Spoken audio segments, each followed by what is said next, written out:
I was thinking a little bit more about that post on purpose and looking back at my own relationship with finding my purpose over the years and knowing that it does come a time in someone's spiritual evolution where they hit a point where they're like, what is the deeper meaning? Why am I here? What is my purpose? What am I meant to do in this lifetime? And it's often not one specific thing, as far as like, I'm meant to be a writer, or I'm meant to help people like this. And I think sometimes we can kind of pigeonhole our purpose and try to fit it or fit ourselves into what we think it is. And using myself as an example, you might look at me and think like, oh, her purpose is to help people, or her purpose is healing people, or whatever.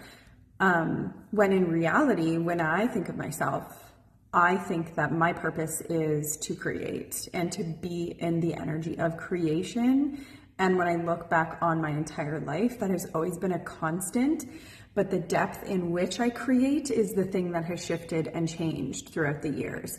You know, when I was 10, it was crafts and coloring books and poems. When I was in my 20s, it was making cakes and beeswax wraps.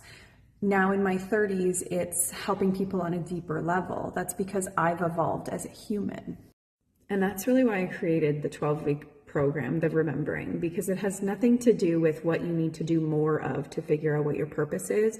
What it's actually about is releasing the layers of conditioning that are disconnecting you from your own soul's expression, and teaching you, mentoring you, guiding you on how to learn to trust that, how to learn to have confidence in your own inner authority so that you don't question yourself, so that you can show up authentically regardless of the judgment of others or what's happening in the world around you. And that is connecting you deeper to your purpose. So if you are interested in learning more, or if you are feeling called to go deeper in 2026, send me a message and we'll get connected.